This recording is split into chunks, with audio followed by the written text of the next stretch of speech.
This is the Truth, Lies, and Alzheimer Show, brought to you by Global Media Network, LLC, and Passionate World Talk Radio. Passionate World Talk Radio is a wholly owned subsidiary of Global Media Network, LLC, and our motto is to educate, enlighten, and entertain. I'm Ken Pollia, and I'm here to introduce your host. She's an Alzheimer's and dementia expert, a best-selling author, and a world-renowned public speaker. She is Lisa Skinner, and we have a fantastic episode planned for you today. Lisa will be discussing some of the things we can do as family members and caregivers to minimize a catastrophic reaction occurring from our loved ones who have Alzheimer's disease and dementia. Lisa will give some real, true, live examples of situations that may occur and suggest solutions. And in her What's New segment, Lisa will discuss how hearing aids slow cognitive decline for people at high risk for Alzheimer's and dementia. And with that, I will turn it over to Lisa for today's show. Hi, Lisa. How are you? I'm doing well, Ken. Thanks for your wonderful introduction. Welcome back, everybody. I'm so happy that you've tuned in to another episode of the Truth, Lies, and Alzheimer's Show. Well, as we all know, especially those of us who care for people living with Alzheimer's disease and related dementia and family members, whether you care for them full-time or not, there are so many things that show up on a daily basis that are completely unexpected and take us by surprise. And some of the reactions and the responses that we see to these triggers can easily and quickly escalate to what is called a catastrophic reaction. And I have done a previous episode all about catastrophic reactions. But what I want to talk about on today's show are some of the behavioral triggers and what some of the strategies and suggestions that we can do to reduce the risk of their response or reaction getting out of control. And it really doesn't take much, because something that we perceive as not being such a big deal to a person living with dementia, person living with Alzheimer's disease, it can seem like a really big deal to them. And it's easy for them to overreact to anything that is upsetting to them. So some of the obvious and common behavioral triggers, number one is the environment. So some of the strategies that I suggest to minimize having unnecessary reactions to their environment is to make changes gradually if you're going to make changes. Again, people living with dementia, especially once they reach their mid stage and beyond, don't do well with changes. They like routine, they like familiarity. So reduce the stimulation in the environment.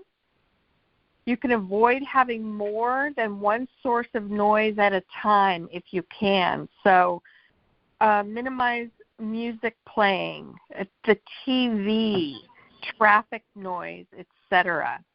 And, you know, for example, if you have music blasting, a TV going, thin pane windows, and they can hear traffic noise outside the window, this is going to be overwhelming for some people living with Alzheimer's disease and dementia.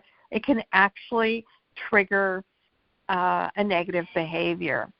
So these are definitely some of the things to be aware of, because if a response is shown and you're really put in a position where you're going to have to figure out what the trigger was, these are some of the things you want to take into consideration.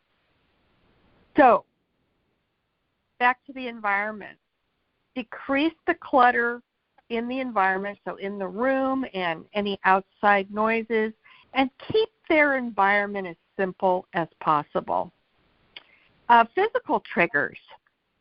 So be aware and mindful of recent medication changes because side effects can cause mood swings, or it's also possible that they're not tolerating the medication changes. Watch for their body language, showing signs of increased discomfort, such as restlessness, fidgeting, blushing, and pacing. Now, physical discomfort does and can cause anger in people. You want to try to assess whether or not they're in pain. Are they ill? Or maybe they're constipated. That's very common in seniors. Or maybe they're hungry.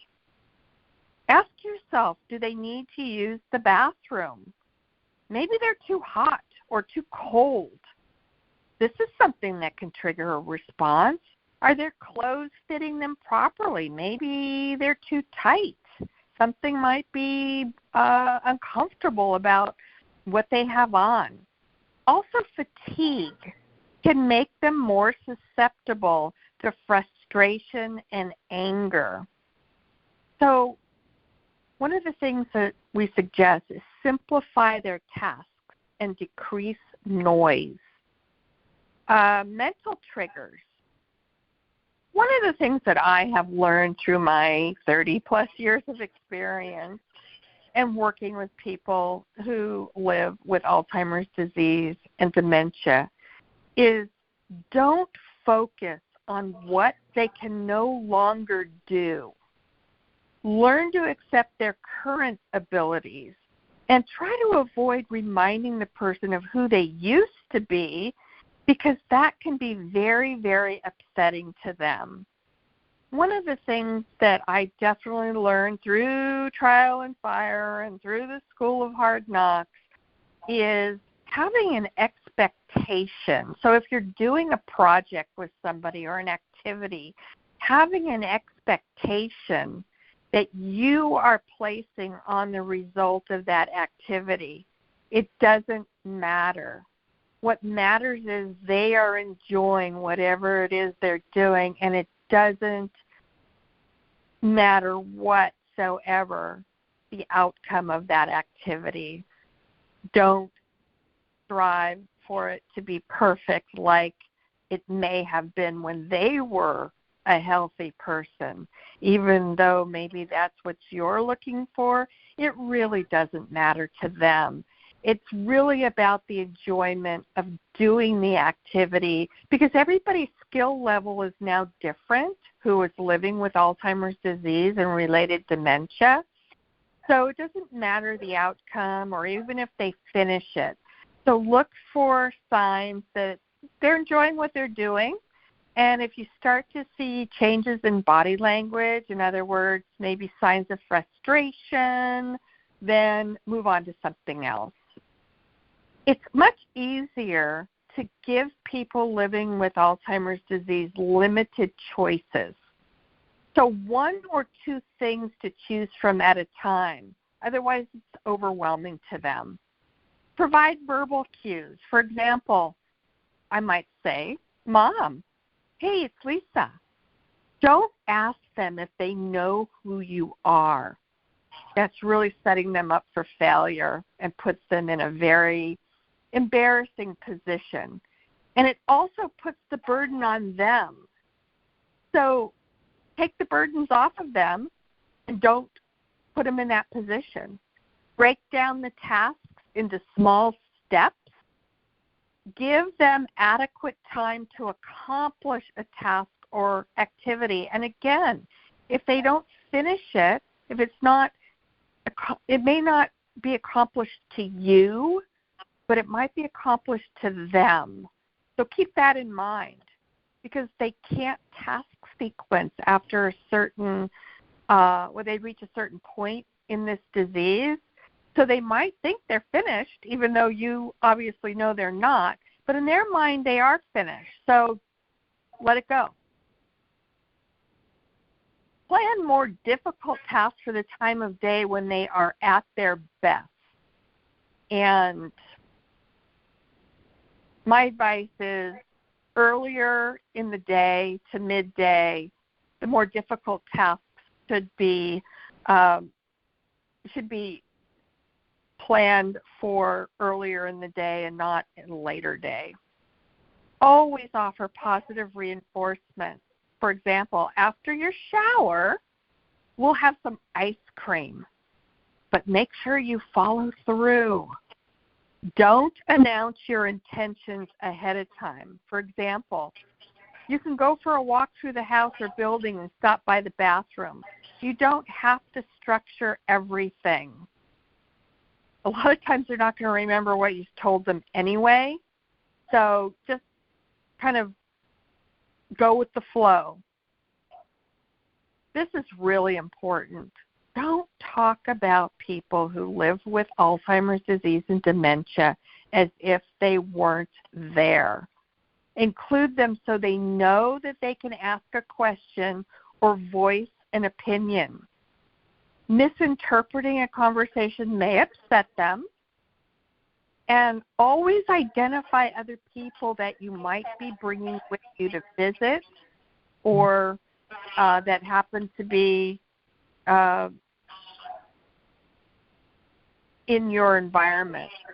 Don't assume they will remember if you told them previously, so tell them at the moment.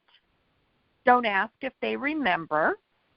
It reminds them that they have a problem, and anger does frighten them. If you're angry with someone or something, stay away. And don't try to accomplish difficult tasks until you have calmed down yourself. Because, and this is really important to understand, people living with dementia pick up on your mood and your emotions and may emulate them. So hints for handling stressful times. During stressful times, share an activity together that you both enjoy and find relaxing. So one of the suggestions I like to mention is, do you both like to cook? One of the things that I've done in the past that people really seem to enjoy is make cookies and let them do it to their skill level. So just, be mindful of what they can do independently, and then you help them with the rest. And maybe all they're able to do is frost the cookies and then enjoy eating them. That makes a great activity. You can do the same thing with cupcakes. Do you both enjoy a cup of tea? Music is powerful for relaxation and triggering memories. Always avoid getting in an argument with a person living with dementia. I'll tell you what, you won't win because they don't know they can't. It's as simple as that. I always like to recommend that you plan personally meaningful activities and offer them when their agitation increases. So, example, you can say to them, come on with me. That may work better for you than an explanation. Extend your hand out to them and smile to get them to join you. Dementia can and does make people feel foolish and scared. One of the first noticeable signs of dementia is a change in their personality. And part of this is due to the chemical changes happening in the brain. Another part is due to the loss of ability to analyze their environment around them. They just don't have those cognitive skills anymore. We act the way we do by taking cues from the people and events around us. With Alzheimer's disease, learned behavior we acquired as we grew up is systematically erased. We can actually track it in the reverse order we learned it. So they tend to follow a reverse path of human development, which was their development. But it's not like running a movie backward with all the pieces intact. Their memory, don't forget, is being erased, good and bad. So the development they experienced into adulthood is gradually fading away. The behaviors a person will exhibit are what someone at that age would do, but not necessarily what they did at that age. This is where knowing details about their past will really come in handy. For example, did they grow up during the Depression and have to go without food? So if that's the case, they're always going to be worried. I think they call it food insecurity these days, and they will feel food insecurity if they experience that in their previous time of their life. So what you can do is keep plenty of food around for them and see that there is that it is there and available for them to access. Does your loved one or the person you're caring for have a history of abuse? So you need to know that, because they could be ultra sensitive to you raising your voice or maybe afraid of being hit. So avoid loud noises, startling noises, or angry displays. During moments of fear and paranoia, which are very common in dementia, there are several tips and techniques that can alleviate the situation for the person and for you. Try one technique, and if that doesn't work, try another.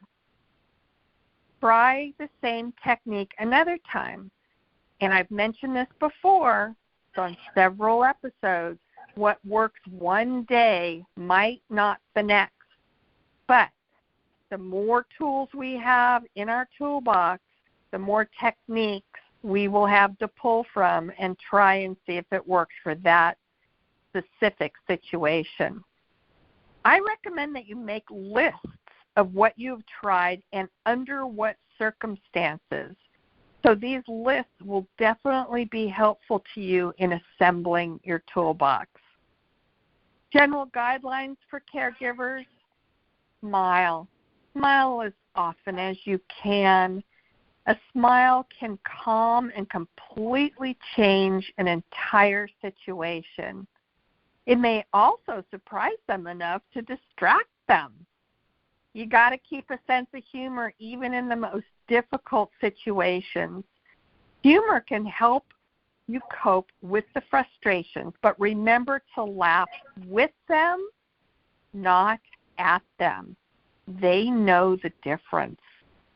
Always approach them from the front and in a non-threatening way. Keep your arms at your sides, not behind your back or in your pockets. Position your palms forward so they can see that you don't have anything to hide, and smile. Think ahead. Plan for situations that could be upsetting to them and avoid them if at all possible. Again, evaluate your environment. Anything can be perceived as frightening if you don't know, if they don't know what it is. Shadows can be very disturbing and distorting to people living with dementia. If a particular situation becomes overwhelming, remove the confused person. Simply take them to another room or cut an outing short. If necessary, ask guests to leave. Take time to explain to others that suspicious accusations are part of the disease, and you want to respond to the emotion or feelings behind the accusations. If it involves hurt or the death of someone who has passed away, try saying, I know you really miss your mother, so let's talk about her. Tell me a little bit about her. Tell me some stories that you remember. Look beyond the insult to the underlying message they are trying to tell you. If they ask, why are you trying to starve me? It might actually mean that they're hungry. Don't lock me up might mean, I can't find my way out of here. I don't know where the bathroom is. Don't get defensive if they accuse you of things you didn't do. This is normal when there are gaps in memory and confusion. Remember, they are not purposefully being malicious. They simply cannot remember what happened or where their possessions have gone. More than likely, they put them someplace and don't remember where they put them. And it's very common, because paranoia sets in, that they believe that somebody has stolen their possessions. So go along with it. Tell them you're going to help them find whatever it is they're looking for. They are protecting their self-esteem by blaming other people. So maintain a calm manner when confronted with threatening behaviors. Your calm may diffuse the situation and decrease their fear. If you, the caregiver, become frustrated or angry, try to find someone else to handle the situation, even temporarily, and you leave the room, because your anger will only increase unpleasant behavior.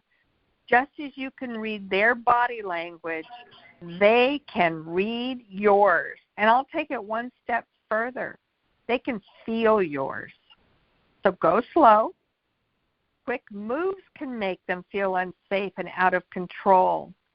Being startled to somebody living with Alzheimer's disease and dementia can almost be a painful experience for them. Learn to work to recall their past habits and follow them. Again, familiarity is key. Do they prefer a shower or a bath? Doing what they've never done before in a way that is unfamiliar to them makes them feel more out of control. Remember, person-centered approach. Try to discover triggers for the behaviors. Again, I can't emphasize enough. Make a list of them and use good common sense in any situation. If you can't understand the verbal content of what they are saying, try to respond to the emotional content. So look at their body language and what they are saying non-verbally. You can choose short, simple sentences, but speak to them as adults, as the adults they are. It's better to speak slowly and repeat what you said if necessary. Use the same word. Don't keep trying different words with the same meaning, hoping they will understand. That's just way more confusing to them. Give them time to understand. Give them time to process what you're saying and respond to what you are, and give them time to respond to what you are asking of them. And please don't bombard them with questions. Too many questions can just increase frustration. Their minds aren't as quick as they used to be, so they're not processing the information the way your brain is. So slowly is better than quickly. Use statements rather than questions. So, for example, say to somebody, okay, it's time to take your pills now, instead of, do you want to take your pills now or after you eat? That's too complicated for somebody living with dementia. You decide when later is. If the person starts to become agitated with a particular subject or event, just gently change the subject or redirect the person's attention. So as far as tasks and activities, I want to stress, the more familiar and comfortable the activity is to them, the greater the chance of success for both of you. Establish routines early on in the disease and stick to them. Later, you will find they may be more acclimated to ways of doing things and more cooperative. And keep things simple. Complex situations do cause frustration and escalate behavior problems. Focus on their moods and behavior rather than the task you want or need them to complete. Keep reminding them of what they are doing in step-by-step terms, and you determine when you think they have had enough, even if the task is not complete. So, give one instruction at a time, break a task down into small steps, think beyond the task to the environment around them. Are they modest? Seldom undressing with someone around. Many of our elderly today from the Depression-era generation are extremely modest. You got to be mindful of that. Do they have a preferred time of day to do a specific task? So again, relying on person-centered approach to care strategies. Maybe your loved one was a stay-at-home mom and a homemaker and raised the children. So she was used to providing them with breakfast at a certain time of the day, making their lunches to go to school, doing laundry when they were at school. The more you know about the prime time of their lives, the better, the easier it will be for you to emulate the activities that they may have been used to. Do they have would a same-sex caregiver be preferred for intimate activities such as bathing? Now, my mom had a male caregiver, but he did not shower her. I took on that responsibility because she was a Depression-era generation person, and that just was not okay with her to have a guy bathing her. So I did it, and that's just something that I knew she was uncomfortable with. So focusing on their mental state, use positive reinforcements always. Food, smiles, a gentle touch, personal attention. Let them know how beautiful their hair looks or how much you admire the color of the outfit and how well it goes with the color of their hair. Lots and lots of praise is worth its weight in gold. Try nonverbal reassurances when possible, like holding their hands, a gentle touch, or a hug. Again, limit choices to 2 or 3, no more than that. Otherwise, it's too overwhelming. And let the person always feel that they still have some sense of control. That is one of the things that we know can cause negative behaviors when they feel like they are totally losing control over their lives, which makes sense. Being able to save face is important to all of us, and especially to a person who is confused. And I can't emphasize enough how important routines are for people who live with Alzheimer's disease and dementia, and that you really want to keep a routine the same. Changes are very upsetting since they are not predictable to them and may not be familiar. And they are, therefore, particularly frightening. Always treat people with respect.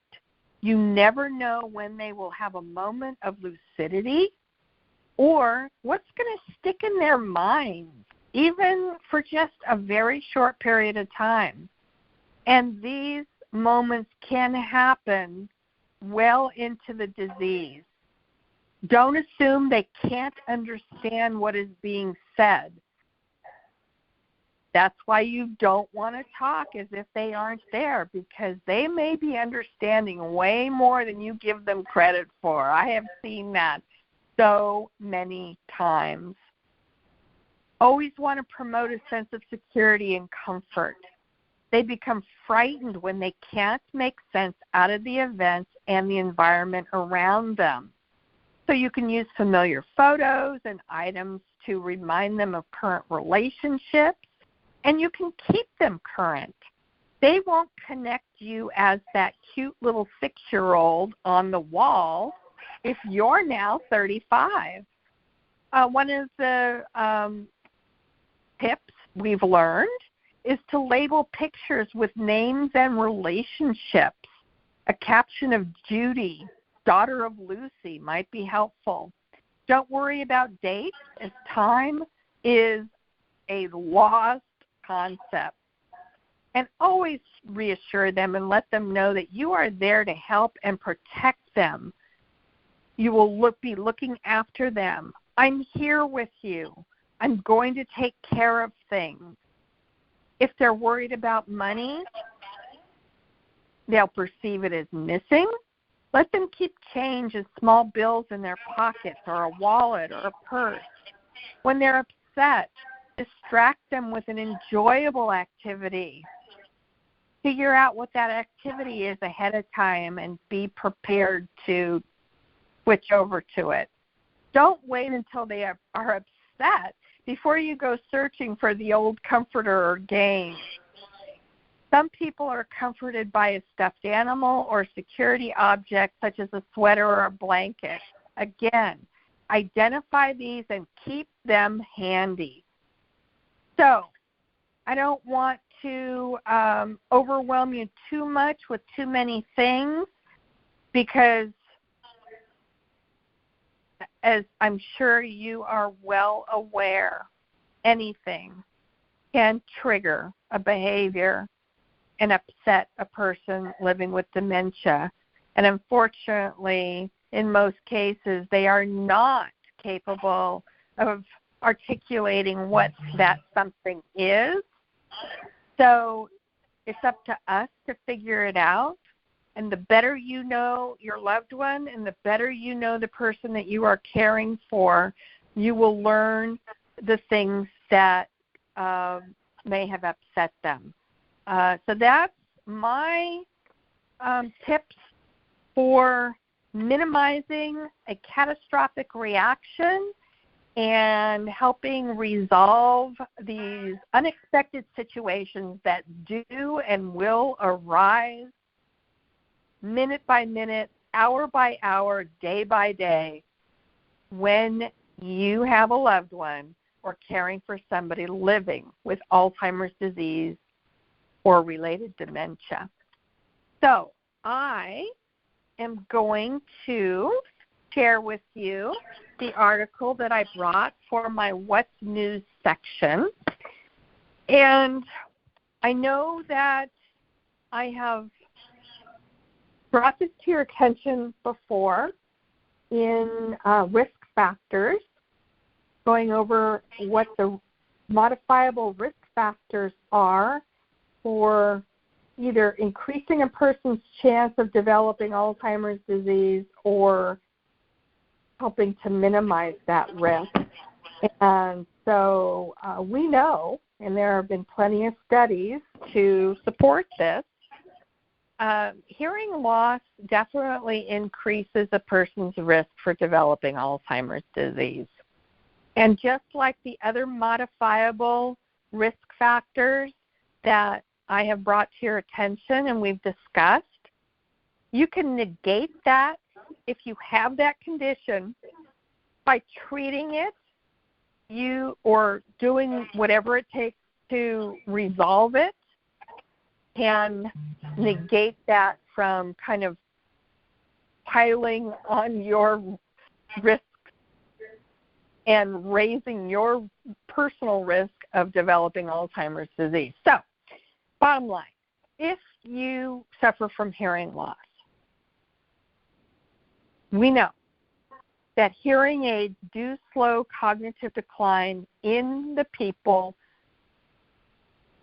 at high risk of developing Alzheimer's disease. Hearing aids reduce the rate of cognitive decline in older adults at risk of dementia by almost 50% over a 3-year period. That is significant. Treating hearing loss may be a safe way to lower the risk of dementia in vulnerable populations. As the world population ages, the number of people living with dementia and other types of cognitive impairment does continue to rise. I know that the latest statistic out there from the Alzheimer's Association and the World Health Organization is projecting that by the year 2050, which is only 22 years away, the number of people who will develop Alzheimer's disease will increase as much as triple from the number of people suffering from it today. So, safe and affordable interventions to prevent or slow age-related cognitive decline are greatly needed. Studies have found an association between hearing loss and the development of dementia in older adults. They've been researching this for decades. But research also suggests that using hearing aids to treat hearing loss may help slow the development of cognitive problems. But potential links between hearing loss treatment and improved cognition hadn't been tested in large randomized studies. So to close this gap, the National Institutes of Health funded research team co-led by Dr. Frank Lin from Johns Hopkins University enrolled nearly 1,000 adults ages 70 to 84 into a clinical trial. They compared the rate of cognitive decline over a 3-year period between people who did and did not receive hearing aids. So this is what they found. The researchers, after recruiting participants with substantial hearing loss from 2 different study populations, about 250 healthy older adults came from a long-term study of heart health at 4 sites in the U.S., and another 739 people were newly recruited from the surrounding communities at the same 4 sites. Participants recruited from the Heart Healthy study had more risk factors for developing dementia, including being older and having faster rates of decline than those from the general community. I don't know if you remember me telling you this, but the number one modifiable risk factor for a person's risk for developing dementia happens to be cardiovascular disease. So this was significant. The researchers randomly assigned participants to one of 2 interventions. About half of them received hearing aids and instruction in how to use them. The other half were assigned to a health education program focused on promoting healthy aging. Both groups then received follow-up visits every 6 months to reinforce the training. Before the start of the study and annually for 3 years, all participants took a battery of tests to measure their cognitive functioning. The results were published on July 17, 2023, in the publication The Lancet. People who received the hearing aids reported substantial improvement in communication abilities over the course of the study. Those in the health education group, as expected, did not experience improvement in hearing and communication. So in the main analysis of all study participants, the researchers saw no difference in the rate of change in cognitive functioning between people who received the hearing aids and those who didn't. However, when the analysis focused on the people from the Heart Healthy study who had a higher risk of dementia, the benefit of the hearing aids was substantial. Those who received hearing aids had an almost 50% reduction in the rate of cognitive decline compared with people in the health education group. Hearing loss is very treatable in later life, which makes it an important public health target to reduce the risk of cognitive decline and dementia, Dr. Lynn says. The researchers are continuing to follow the study participants to see how changes in cognitive development over time. They're also looking at brain scans and data on social engagement to better understand how protecting hearing may prevent cognitive decline in vulnerable older adults. Until we know more, Dr. Lynn adds, we recommend for general health and well-being that older adults have their hearing checked regularly and any hearing issues be properly treated and properly addressed. So, if I receive some updated information on hearing loss, hearing aids, of course I will share it with you and keep you up to date on this very important information as well. So before we sign off today, Ken does have a few announcements for you, and then I will come back just to wish you a wonderful week and to say goodbye. Ken? To our listeners, thank you for listening to the Truth, Lies, and Alzheimer's Show with your host, Lisa Skinner. This program can be found on our website at PassionateWorldTalkRadio.com under the Shows tab. You can also search for us on YouTube, and you can find Lisa on Facebook by searching for Lisa Skinner Author. If you're interested in Lisa's books or training programs, go to truthliesandalzheimers.com. Lisa's books are also available on all major platforms, including Amazon and Apple Books. We absolutely love the audio version of her book, Truth, Lies, and Alzheimer's, Its Secret Faces. So if you like to listen to books while you drive or walk or run, we definitely recommend that you check that out. And with that, I will hand it back over to Lisa to close today's show. Thanks, Ken. Yeah, I just want to thank everybody once again for taking the valuable time out of your day to listen to this show. I genuinely hope that this information is very helpful, especially if you're on this journey with a loved one or caring for somebody living with Alzheimer's disease and dementia. This is a very complicated disease. There is so much to know, but once you have your toolbox assembled, trust me, you will be able to go to fall back on and focus on what really matters and what is really important.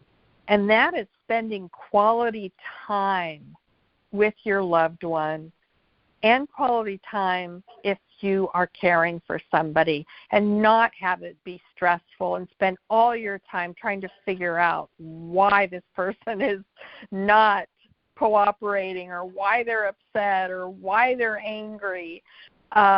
It all will just completely make sense to you the more you know. So thanks again for being here. I just want to add one more thing. If there's any topic, subjects that you personally would like me to talk about, please don't hesitate to send me an email. And my email is dementiawhisperer and the number 1 at gmail.com. Don't forget, this show is for you. I want to do everything that I possibly can to help you have an easier time with this experience. So if there's anything that you specifically want to know about, just shoot me a message, and I will provide it for you. Thanks again for being here. I look forward to having you all back next week. Bye-bye for now. Have a good week.